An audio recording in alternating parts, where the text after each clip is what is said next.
Here we are.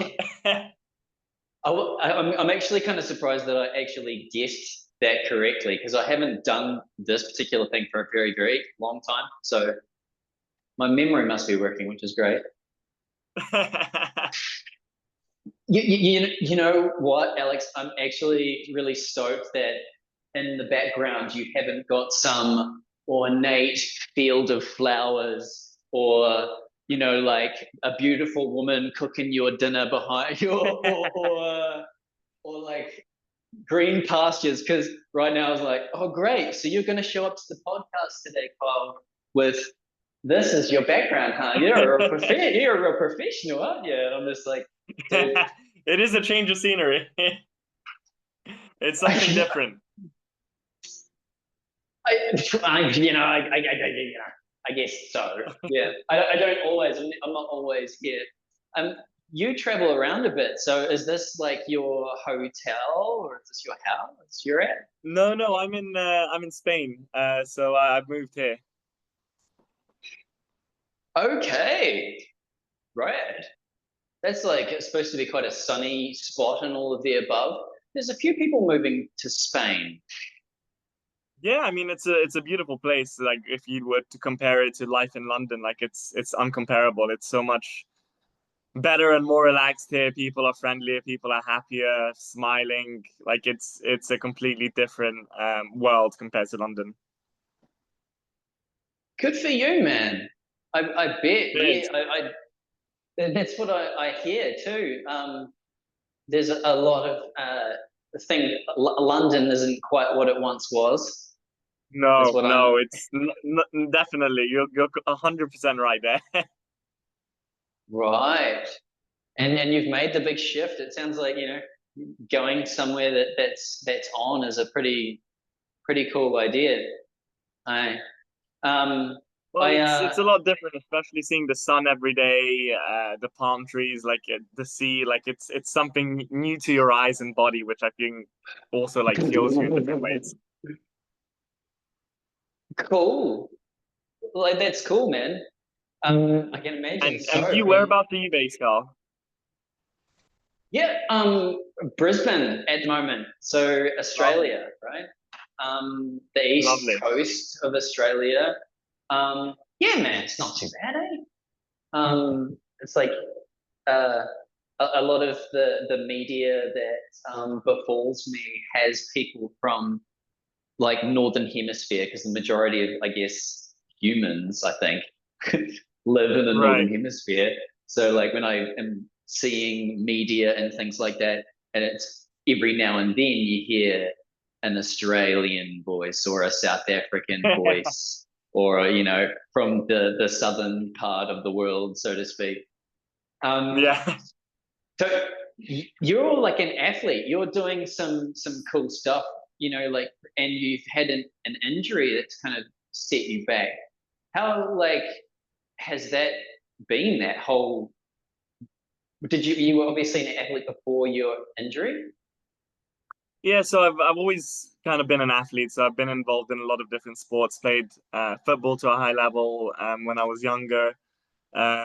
Like playing basketball as well, tennis, but skiing recently has become basically my number one sport. And I loved, basically every year going out skiing, different places, trying to do different things and learn new things. But then in the end of 2023, I decided to go off to Thailand and learn Muay Thai. It became very intriguing to me, and martial arts in general. I've done a bit before, learned a bit of Muay Thai before, did Brazilian Jiu Jitsu, and wanted to properly do Muay Thai in Thailand. Little did I know, unfortunately, that a week into my camp over there, I would make a mistake and tear my ACL, which basically led to me to cancel all my plans, change my plans. My plan was to stay out traveling for. There was no time limit on it, to be honest. I was just 2 weeks into my trip at that point. But decided to change my plans. Had my brother come out to Thailand and travel around with him before going back home to London and waiting for surgery, which eventually happened last July. Wow. So that sort of But changed the whole plan. But it sounds like it looks like you rolled with it pretty good. You don't destroyed me. Like well, it can it only changed. Sorry. it can obviously be real difficult for a lot of people. You know what I mean? Like the whole Yeah, well, experience. it changed Uh, plans a lot, and the most difficult part was also coming to the realization that, firstly, I knew how serious of an injury this was because when playing football back in the earlier years, I knew a lot of friends that would get the same injury. So it was always in the back of my mind, ACL, meniscus, don't want anything to do with them. yeah, I don't want to know that word. I don't want to know about it. Exactly. And then as soon as the doctor came in and the hospital in Thailand told me torn ACL, that's when, obviously things changed a lot. I realized I'm gonna have to cut things short with my trip. I realized I'm not basically gonna be able to do any sports now for a bit. No skiing at least for 2 years now. Um, and it was tough originally, just coming to that whole realization. But then between coming back to London and having surgery, I managed to start doing exercises, working out, traveling, which is important to me. Um, and then really try to get into that zone before surgery and into that mindset of coming out of this surgery and recovery. I'm going to be a lot stronger and better than I was pre-injury. Um, and although, there's been a lot of struggles throughout the whole recovery journey, um, the thing that's constantly kept pushing me is looking into next winter, looking into getting back on the skis and doing everything I can right now to ensure I never go through that process again. Um, so I managed to adjust my mindset, and now literally there have been many blessings within this process, which I'm kind of shocked to say, because that's not what I would have said as soon as the injury happened. Okay. But it's been a good Now, adventure. do you think like that your perspective might have had a big part of that, or like did just something amazing befall you that sort of that is a, you got this blessing attitude. Merciful Jesus. I mean, people would be like, "Can I have some of what he's on?" I mean, he's done his ACL, and I just want to hear like, was that some awesome things happened, or you were like, I'm going to look at things this way, which have granted me this, or what? Yeah, look, it's no blessing or whatever. If there was a blessing, it would have been I wouldn't have got injured. um, but no, it's just I mean, without a doubt, it's helped me the fact that I've been very sporty pre-injury, and throughout that whole year, when the injury happened, it's at some points where I got to the peak of my strength, my power, my definition. So that whole year, I was doing a lot of fitness activity. So that probably also prepared me for what was to come out after surgery. Because I also went in with the fact that pre-surgery, I'm gonna have fun. So I decided to travel around a bit. Went to Spain, went to Istanbul, and wanted to kind of let loose and go out and explore and do everything that I know I can't do, basically within a few months after surgery. And then once surgery came, I had my brother looking after me, but the plan was very much, take it easy, rest. It's a different process for everyone, but I need to push myself and do, the basics, the leg raises, the body weight exercises, all the things that you can do from your bed or couch, and then progressively overload once I'm going to the gym. Um, but it was kind of that having that freedom before surgery, then after surgery, knowing that I'm gonna have to completely lock in and forget about social life, traveling, seeing other people. Like it was just about rehab. Right. Okay. Okay, so it's a combination of things. Like on the one hand, like it's your mindset, what you brought to it. You already sort of set yourself up for a life of growth. Like because that's what seems to get people when they have got themselves into real trouble with an ACL situation is that if their mindset was already um, reliant on external factors to give them the the feeling of, whatever it is, if it's variety or if it's like social value or something along those lines. But Right. if you come in with this, hey, I'm going to do this, and as long as I'm doing this, which is the only thing that's ever really going to stop me, is if I'm a tetraplegic. I'm at least going to have that mindset approach to life. And when something like an ACL comes along, I mean, I'm sure it buckles a lot of and obviously did some of your prerogatives and what was going to go on there. But like, Oh, 100%. was it you that was it you that sent me an Instagram thing just recently? Are you doing a ACL thing on Instagram? Yeah. So I started an Instagram recently, like a month ago, when I was at around 8.5 months post-op. Um, because throughout the journey, like, so when I had the surgery, I didn't really know of a lot of people that could help me or anyone that was going through the same thing as I was. I had my brother who took care of me a lot, but obviously he's never gone through that kind of injury and doesn't know the right steps in terms of recovery. I started joining some Facebook groups, and there was some positive information. Then went on Instagram, and every single person I could find that was within the ACL field, let's say, either didn't respond to my messages or responded but wanted to sell me a course, wanted to sell me something that really wasn't what I was looking for or asking for, but literally just someone to talk to. So I decided to create an Instagram page. It's called ACL 0 to 100. So I followed you on that one. And with the aim of literally just helping other people that are going through the same injury, that are going through the same also mental hurdles and physical hurdles, and someone to talk to. Like, because that's what I never had and wish I had. And, I've educated myself to a decent enough point now in terms of the ACL injury recovery, the right ingredients for recovery, all that kind of stuff, where I feel like I can also provide that advice to others.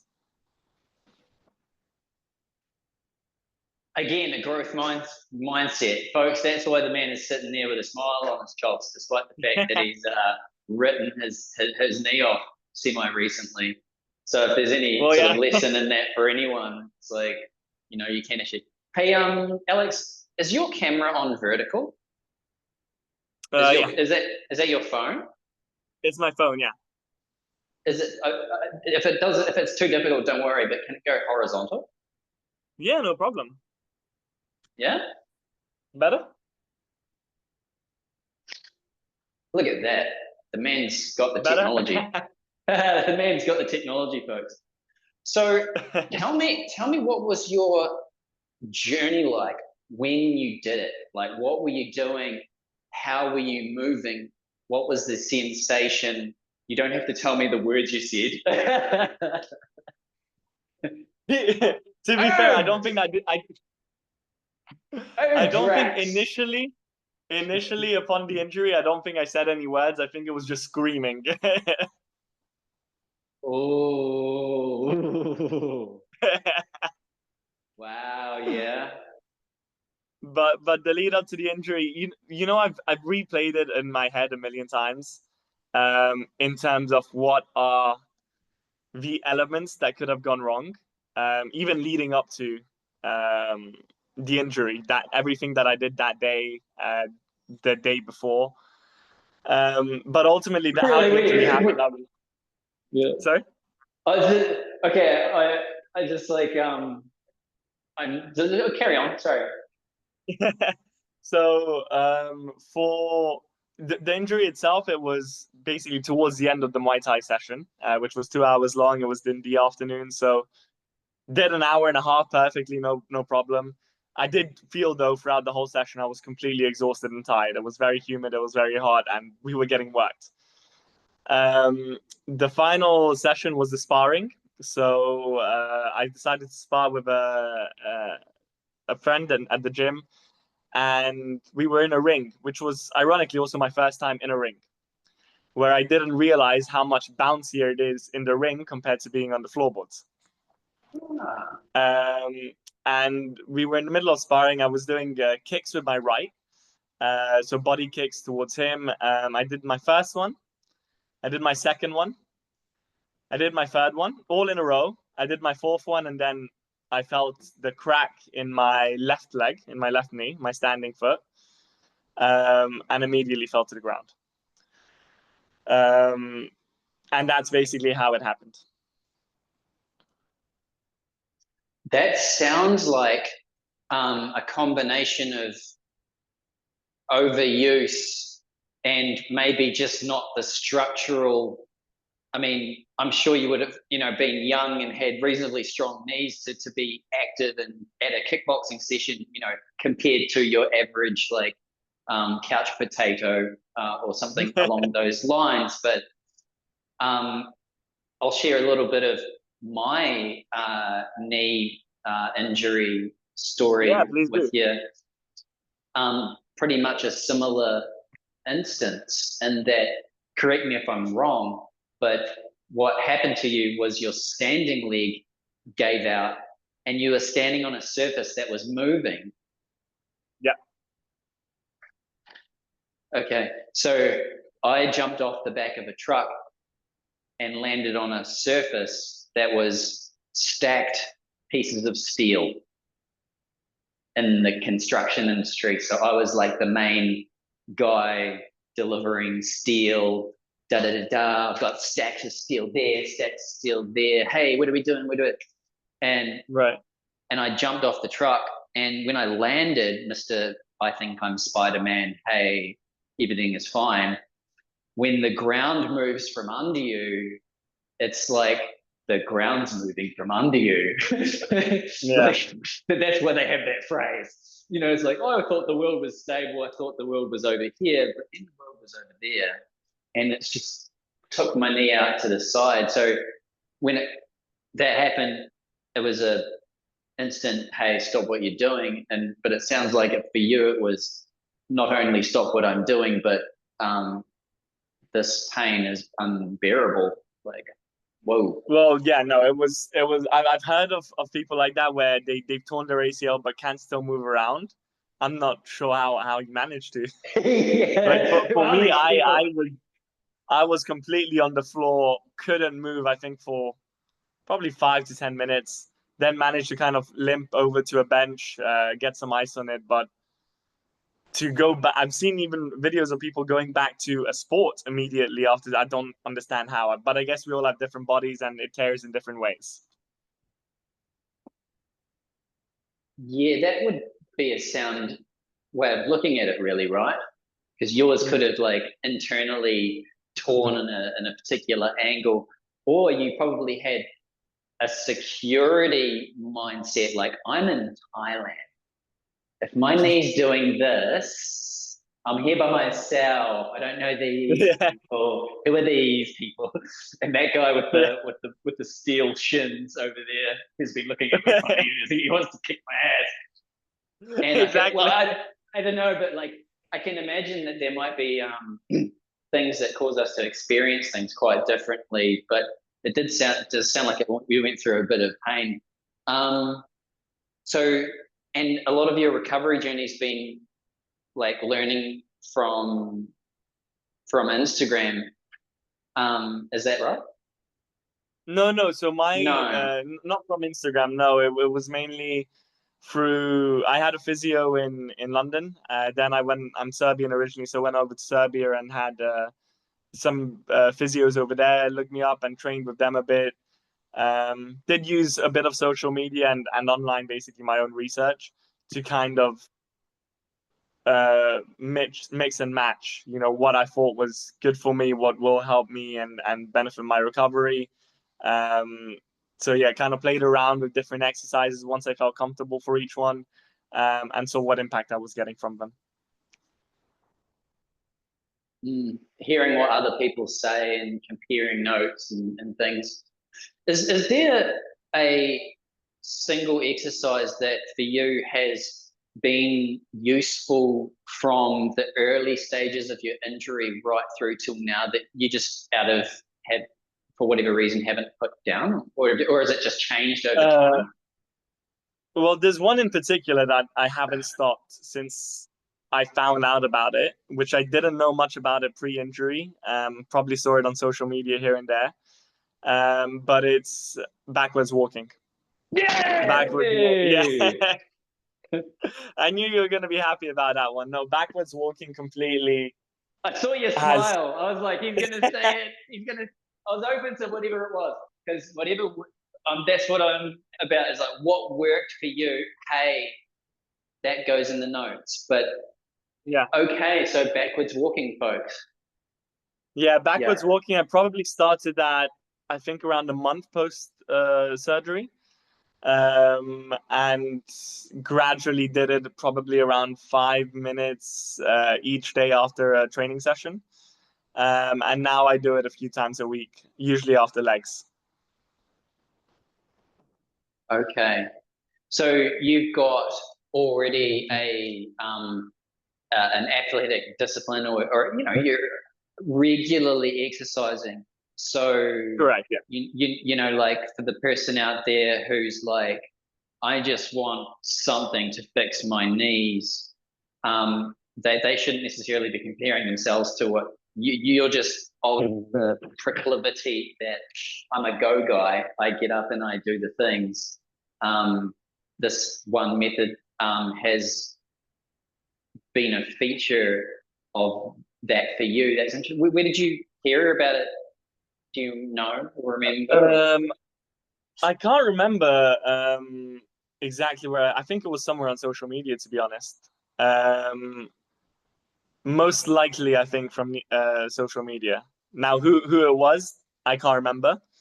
But I was very surprised how even with my physios in the UK, they never mentioned backwards walking. And he's a very good physio and he's helped me a lot through it. But I'm shocked that I didn't get recommended once or was told once to do it. I remember asking, I think around 1 month post-op, whether I should do backwards walking, and I think the response was like, if you want to, you can, but it wasn't anything like you should be doing it or you should aim to be doing it, which I found quite weird given the results I've seen over the past 9 months or so. That is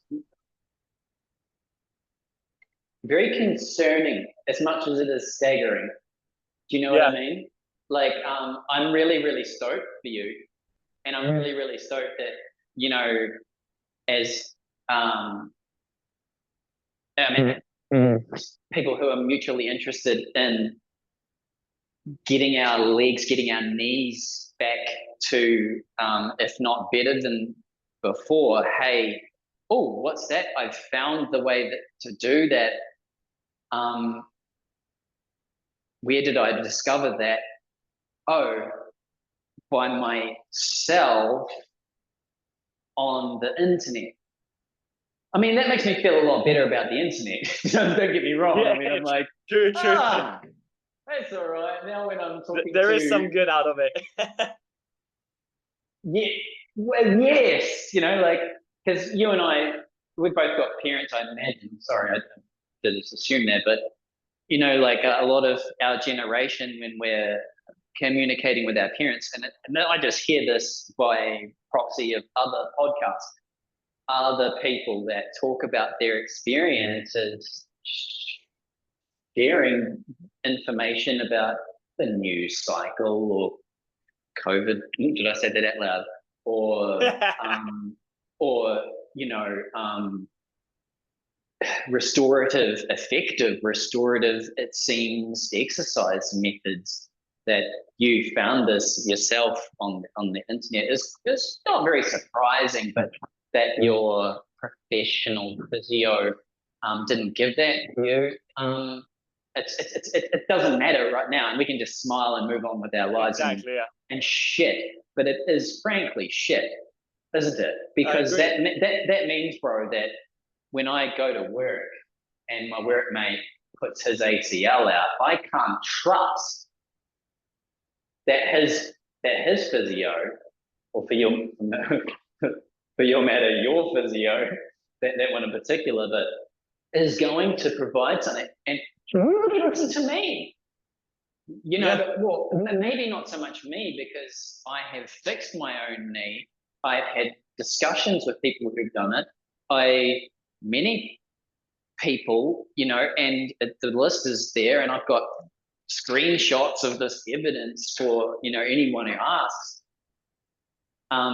So I feel good about that, but it makes me want to sort of step up to the plate to these people and just go, are you doing your job? Not Right. because like I'm trying to be on a soapbox so much, even though it is clearly something that I'm trying to do here is like show people the things that work for free, help as many people as I can, and provide an avenue for the folks who want that added coaching. You're not probably not one of those people, but always like someone who's like absolutely in up shit's creek in a flat somewhere with no one around them to give them sounded advice. And so I've provided a pathway for that. But it's really kind of instructive that like we these professionals now really have to be held to account. It must be so happening as like a revolution of sorts, right? Well, I'm I just don't know. You see more and more. imagining here. I'm just like, there must be so many instances now where a person walks into the doctor's office and tells the doctor what he thinks is best before the doctor's opened his freaking mouth. And he's only Yeah. there because the workplace is like, yeah, that. You know? Very true. No, 100%. It's like you're coming up with more of the solutions than they are. Yeah, and I feel okay about that, It's not, and it's because it's just like stories like yours are just another, and I've met you now. I mean, it would have been cool to do this in person, but like, like, Of course. actually like having this as a story is just really kind of emboldening and lucky for us that we're sort of like front and, leading the charge on that. It's really cool that you're actually doing something. It'll be pretty interesting to see like what good on you, bro. Like good Thank you. Thank you. I for appreciate like that. real man. Because you've like gone through this shit show. You came out the other end with a positive attitude and you're actually like doing something with your time in such a way that is providing value, even if it just sits there and someone will see it, like Yeah. in 6 years' time, your cousin or something like that. Hey, bro, you. Exactly. I'll know the recipe for it. Well, I mean, look, Yeah. I do feel like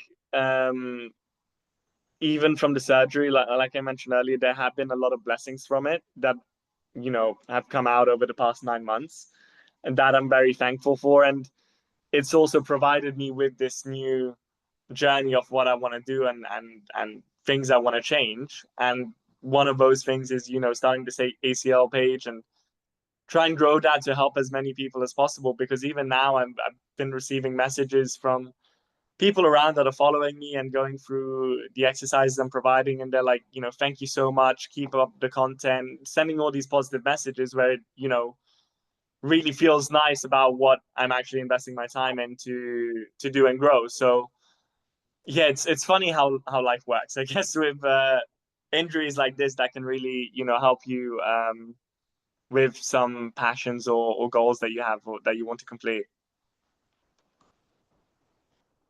Would you say you're motivated by the carrot or the stick? You know what I mean? Like, are you like, oh, I like, don't think I've heard of that one before.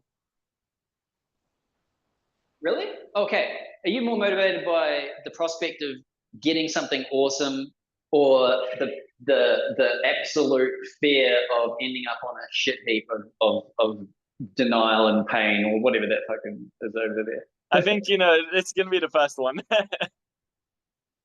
Okay. Yeah. True. That's interesting. Um, so you ended up like in this position of just seeing things from a positive perspective. Do you reckon like because this is what I think, like if you end up written off physically for a period of time, it's like it gives your brain a chance to get put to work. You know, like I don't Yeah. know about you, but you might become a bit better with your schedule or something, or you start to use your brain to like articulate your coming months or something. You might become a mathematician. Yeah. Some people be like, all right, I'm doing what I should have done in school. Potentially, I mean, you do know you get so much time after the surgery that you need to figure out a way to kill it until the evening where you can take a painkiller if you need it and fall asleep. So you get an abundance of time. So you do get obviously a lot of time to think about the injury, the rehab, what you want to be doing, and try and kind of plan out for yourself. So yeah, I guess you have that aspect of you have the time, so you can think of other things that you want to do that might be completely different from what you were doing before. Right. So, what would you say has been like the most important thing for you to focus on during this year? Is there like something that a way of looking at things? Um, in terms of, so, sorry, just repeat it one more Yeah, time. yeah, okay, I'll make that better for you.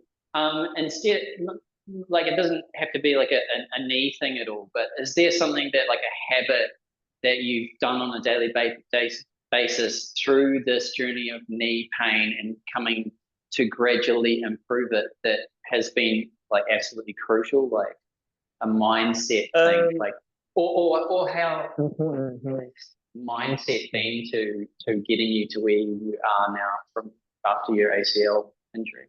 I think to an extent it might be getting into a completely different routine of walking. Because I Of walking, walking, yeah. Sorry? the backwards walking, or No, just normal walking. Just normal walking. oh, So, okay. um, before my injury, I was anyway relatively outgoing in terms of I'm always trying to get outside and walk and do like walking trips and that kind of stuff. However, during surgery, so the first month or the first 2 weeks, I basically didn't leave the house. So I couldn't walk at all. My metabolism obviously also shifted because for the first couple of weeks, let's say I wasn't eating the healthiest, but I also wasn't walking and burning calories, and my metabolism changed. Um, However, then 1 month after, so I think this was between weeks 2 to 6, for the month of August, I walked only like 8,000 steps average a month. So for me, that was like the lowest I've probably done in a decade. And then after that, it was just constantly focusing on walking more and more each day, because obviously I remember when I couldn't walk or leave the house at all, and now walking feels like a blessing. So just got into the habit of trying to walk at least 15, 16K steps a day, um, and clear your mind, go out into the nature. Don't take headphones sometimes with you and just listen to others, or listen to birds around you, whatever it is. And I feel like that mentally has also helped me, um, throughout the whole process, and something that I'm still going with today. So just getting moving, Yeah. yeah, getting moving Well, it, and experimenting by the sounds of it with some like mindfulness, what's called mindfulness, but would really yeah, have been what you were doing as a kid without these friggin' headphones on, exactly. or without the phone distraction, which has its utility. Not knocking it. So that too is a combination.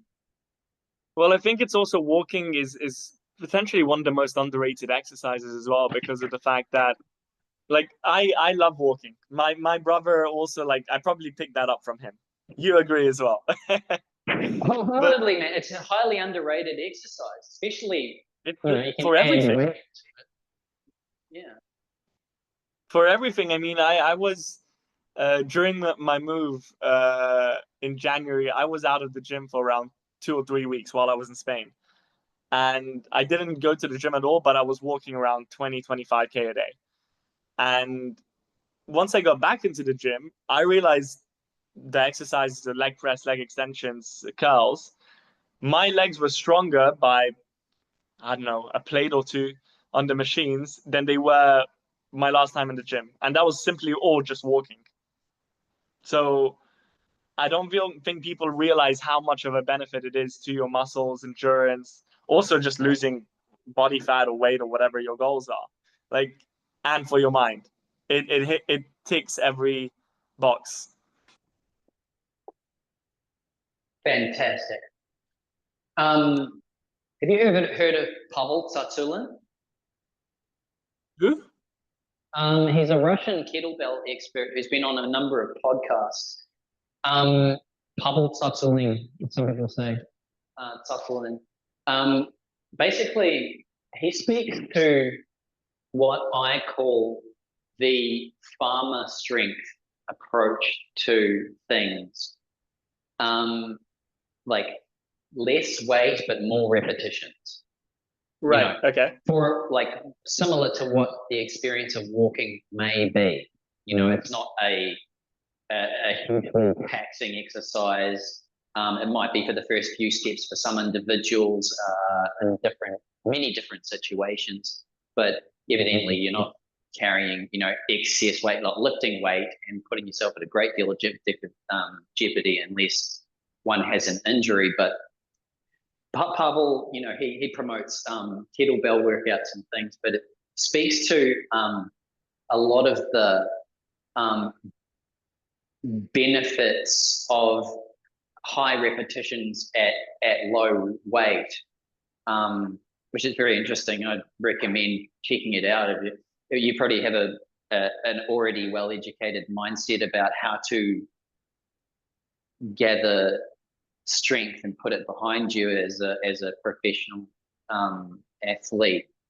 I just find that whole topic very interesting, and why I call it the farmer strength. It's like curious because you do literally meet people at the gym, for instance, who may look like Thor or the Hulk, but you give them a shovel and ask them to dig 3 holes in the ground, and they get to hole number 2, and they look broken, but Yeah. they're the alpha male in the gym.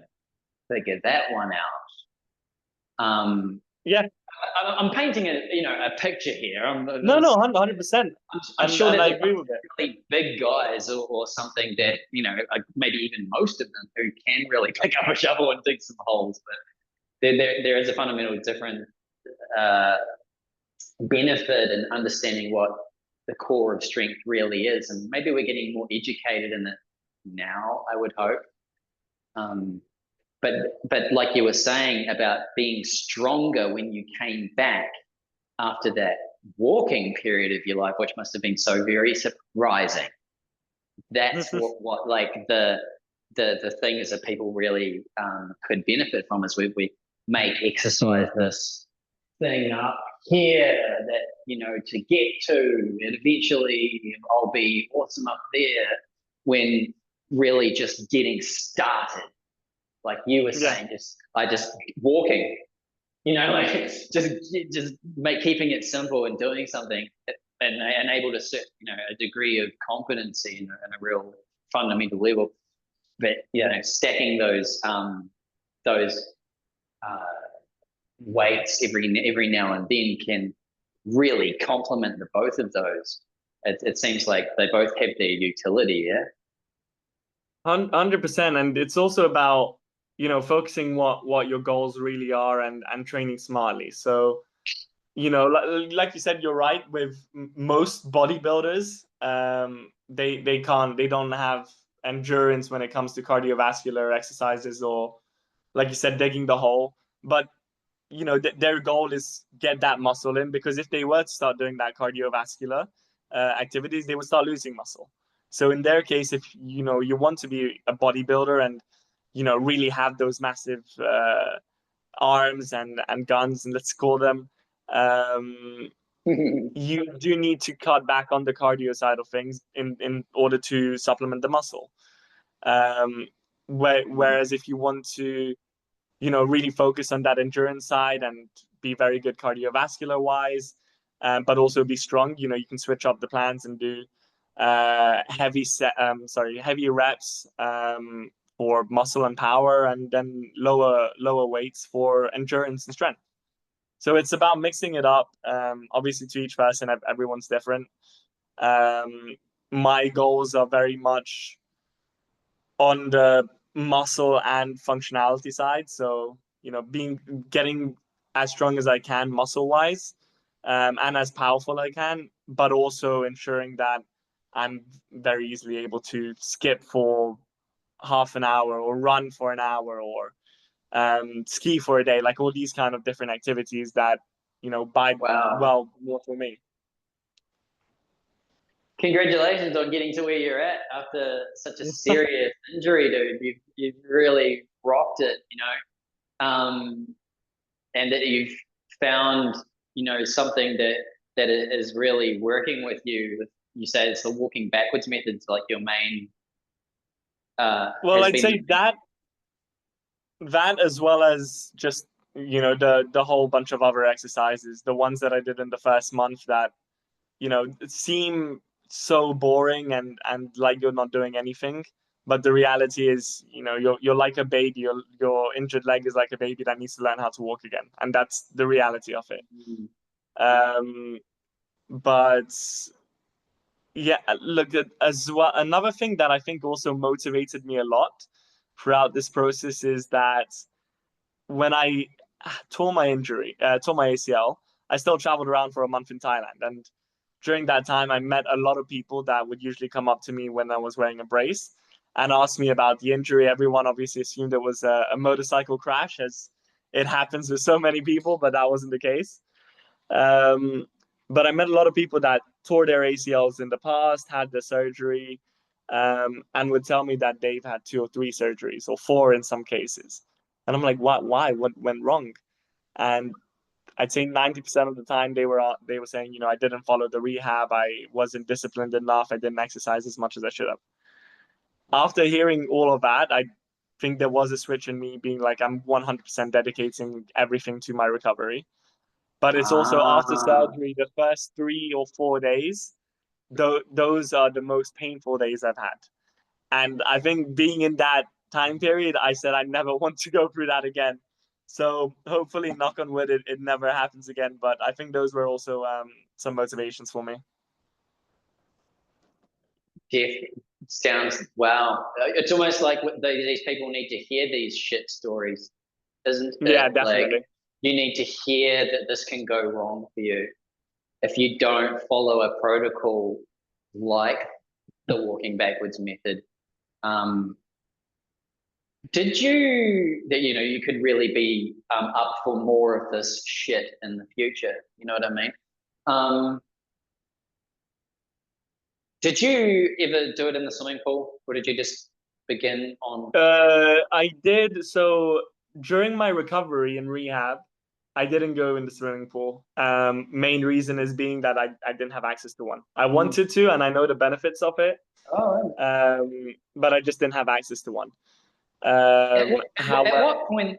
At, at, sorry. At what point? I'm just trying to like serve the people who are listening as best as I can. It's like so. Sorry for interrupting you. no, But like, at what point did you notice like either that walking backwards was really having an impact, or that it was having the most impact? Was it in applying walking backwards on a set ratio, or was it doing it a particular way? um, I'm not sure. So I'd say I wouldn't be able to say, walking backwards is the only thing that's helped me, because I think if you're only doing walking backwards and not doing the rest of the exercises, extensions, curls, leg press, tib raises, all this, you're not one can't help you without the others. Um, but I don't know, for me, like when I started backwards walking, I immediately felt like there was obviously a lot more pressure on your quads, and it feels a lot tougher than walking normally. So I just kind of touched my legs while I was backwards walking, felt the muscles are tensing. So assumed that it was, it's working something. Um, and then as time progressed, I noticed that, it's getting easier for me as well. So sometimes I maybe try and even go faster or go to a treadmill that hasn't been used in a while and is like even tougher to move compared to other ones. And I don't know, gradually I just felt like it's helping, it's getting better, and I'm gonna continue doing it. Really? So if you walk on a treadmill that hasn't been used, so I guess you can pick the ones that give you more resistance, eh? So That's I think I interesting. noticed that. I'm not sure if that's on every treadmill, but I have noticed some are just the resistance is too tough to start on. You could be right that it's something to do with like how frequently they're being used, right? I think so, maybe. If you could share this lesson, like, I mean, I can see that there's obviously like a whole there's a few exercises that can be really beneficial, but if it's just for sharing it for, and is there like someone who you really wish would just start doing this? Is it your mum, or is it is it like, or Doing is there like a, backwards walking. yeah, is it like someone you know who's kind of like even a famous person who you'd be like, man, this person needs to get on this train, and because it's not just a restorative practice, it's bulletproof is a really bulletproof, if it, for instance, what you're doing, which is a combination of, walking backwards, tibialis raises, calf raises, leg curls, etc. Right. Is there anyone you can think of? I In terms of other exercises or people I'd recommend it to. People you want to, they So should be yeah, doing it. I've recommended it to all of my family. And then any friends that come up to me asking for exercise advice or trouble with knees, I think that's the first one that I'll mention. Um, but I think it's just the easiest one to start off with. Like it's Everyone, all ears. like once you get off that little hurdle of I don't know, are people going to look at me weirdly in the gym or out on the street and you Oh, isn't that a literally not thing? caring? Yeah, It's that's like a real thing. Like you go to the gym, there's all these people doing these things supposed to do, and then you get on a treadmill, face the other way, and start yeah. pushing the thing in the other direction. You're like, I know this thing is made to go in the other direction. Why do I feel so stupid? Everyone's looking at me. But maybe they're not. Like, it's like, but I tell you what, here's a wee funny one for you that I felt. I just wish I'd said something, but I kind of don't really because I went into a gym the other day. There was a guy walking backwards on the treadmill because I don't know about you, but I'm in Australia and I'm seeing plenty of people walking backwards on a treadmill, which is really, really Oh, really? emboldening. I don't think Yeah. I've seen someone yet go back on a treadmill both in my gym in the UK and here in Spain. I don't How I'm interesting. 99% confident I don't think I've seen someone else doing it. That's fascinating. Mm. Wow, that's really interesting. I've seen upwards of 7, 8, 10 people in over a couple of years, but my mind has been geared towards it, um, and that's just people I don't know. Like I'm not, Right. I haven't been teaching these people, but this guy at the gym the other day, he was doing it, and I lit up like a Christmas tree because when I went, I just like, oh, I can talk to that dude. I can just like start a conversation with him, see how he's going, maybe even help him out. And he just like went as red as a beetroot, stopped what he was doing, and like walked off with this steaming look on his face, like, yeah, like, what it's Why? like when you're walking backwards on the treadmill in 2025, Oh, right. maybe Yeah. in a couple of years' time, it's going to be so ubiquitous that Yeah. no one's like, oh, there's another person fixing his knees walking backwards. Oh, everyone knows that, don't they? But in 2025, it's still people are just figuring this out. But when I walked into the gym, I reckon he was of the mindset oh, I can't believe I'm doing this. I hope no one looks at me. Oh my God, I'm doing this walking Who backwards. knows? Yeah. Because I looked at him and he went, boom. It's No. like, yeah, it was like, I don't know, each to their own. But good on you, dude. You've done well. You're up to here. So what rating would you give your knee on a scale of 1 to 10 if you wanted it, like a 10? Let's just be realistic though. When there's not put, you want to be a basketball player, like, let's be for you. Where do you think you're at? I'd say for me, I'm probably still at like a 6 or 7. Yep. Because although I've done the test recently, so a month ago, and for example, it showed that it was some sort of strength test. I don't know what the machine is called, but it was a test about extension, and it showed that my right leg is in basically top 1 percentile of people they've tested, and the left leg is in the top 5% percentile. So statistically, very good. They're very strong. However, if we're to talk about, let's say try and get back into a game of football and, twist, turn, tackle, all that, something I'm definitely not comfortable of doing yet. And I know also the stats behind it, where it's each month after 12 months that you don't do a sport, you continue with your rehab, the chance of re-injury drops significantly. And look, I think I'm at the stage where my knees and legs are strong, but I'm not risking anything that will hinder my skiing. And for that, I'm waiting until this winter to get back on the slopes, and then everything after that, football, tennis, try martial arts again, I'll do. But skiing's the first thing, and that's it. Cool, because that was my next question for you. What's next for you? And for you, it's like, I've got a goal. I Yeah, want to for go me, it's just skiing. rehab for the time being. Keep getting stronger. That's it.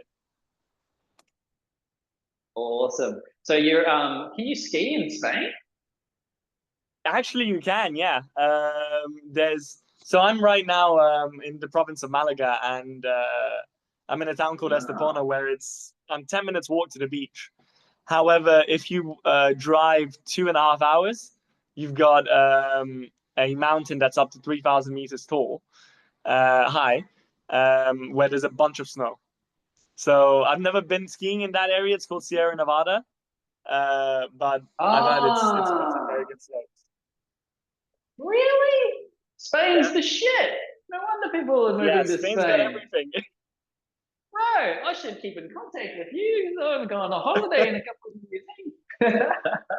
I mean, I've heard Australia has slopes as well, although smaller than New Zealand. Yeah, the two are sort of incomparable. But yeah, I think actually it's fairly substantial. I couldn't tell you the snow quality in New Zealand is considerably better. It's in the south, which is Right. obviously the southern hemisphere. It's colder. Um, yeah, um, but I mean I love my snowboarding. That's me personally. Oh yeah, nice. Yeah, Have I you did have my you been snowboarding. did you snowboard this year, or you're still getting your knee strong? No, I have no goal to get on the slopes necessarily. I'm just really happy on focusing on being at my best, my A game, and getting my courses better and in front of more faces. Making this a job for myself, like so I can actually help people one on one through the video, give them a protocol, got artificial intelligence, medical grade stuff to not only help these people with what I've learned and what I continue to be learning, but also have my experience there as well. Right. So just being committed to, because I just want to be awesome for the rest of my life. If I just, like, so sport doesn't really feature. It never really has. I've never been into sport. I just yoga. I used to teach yoga and stuff like that. So I've just got this yogic approach to trying to get a real sound range of motion, and maybe improve this or that aspect of my physical capacity along the way. But I think it would be just really, really awesome if I could just funnel that into this aging population demographic that we've got going on in a industry, which is really yourself as an example, failing to educate people on things at the moment. Where, I mean, Right. This only happened to you in the last couple of years, and Yeah, really, yeah. we should have learned. Those people should have learned that, and if it takes a a person who's educated from the internet on just the key fundamentals to make the difference for a person, then that's how the revolution is going to take place. That really starts to get this stuff into the mainstream. Hmm. Ben Patrick, who is the main Yeah, propagator of the walking backwards method, is still saying that the textbooks are going to take a long time to change. I don't know why, but I think it has something to do with this. Have you ever heard the phrase? It goes something like this: um, ideas are kind of like waiting for someone to die before the new ideas can come through. Like yeah, someone who's got tenure, someone who's a professor, someone like who has the book that everyone is reading to become a fill in the yeah, blank. Now we live in an age where there's just so much information coming through that's educating people like you that give you these well, amazing results. Now you are becoming by default a, like you could say a rogue, but it's certainly an expert. It's throwing a monkey wrench in people's lives, and like in a good way. Like it's like, yeah, yeah. And do it's I about trust this also, guy? He's well, fixed his it's also knees. about being, yeah, it's He's just done about it. being smart and training safely, bro. It's like, even when I started out, there was exercises that I saw online or yeah, mainly online, where it's like that terrifies me to try that exercise because obviously you can't get to here without doing all the little steps before that. So it's about also being realistic, training smartly, and doing just the basics. Like before any of the fancies, the squats, the machines, the all that stuff, just the basics, the backwards walking, the body weight exercises, the ones that you can basically do from lying on your bed or your couch, um, because those are in reality the hard ones. Those are the ones that you don't feel like are doing anything. They're boring. Um, Whereas the ones, let's say, when you're playing with weights, is at least a Oh, bit somewhere more interesting because you're like, okay, I can do this weight now, and then maybe next week I'll be able to do a plate more, um, which is obviously a better way to grasp your progress compared to being at home and doing 20 leg raises and then 30, and then you're like, what the hell is this? This is like a baby can do this. it's like it's measurable as opposed to being Yeah, like ambiguous, kind of like, oh, I'm not making any progress. I can't measure it.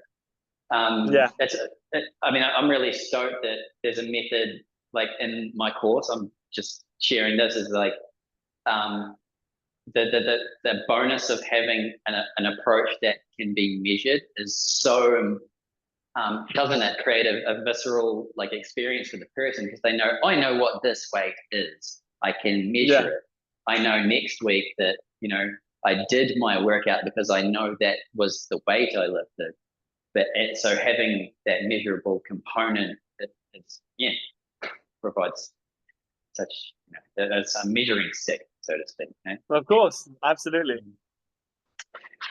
Cool, Alex. Well, thanks very much for coming on, dude. And Dude, thanks yeah, so much for having me on, Carl. hey, cool, man. Well, I'll be keeping an eye on your progress and everything like that. And I look forward to seeing how you're going. Maybe catch up again. Who knows? The future sometime. 100%. Look, I'd love to have another chat with you, and hear obviously how everything's going with your courses and helping other people. And when once we're even at a later stage of even stronger, better recovered hitting sports, let's have another chat and share what we've learned since now. Absolutely, man. I'm in. Cool, dude. Awesome. Have a good day, eh?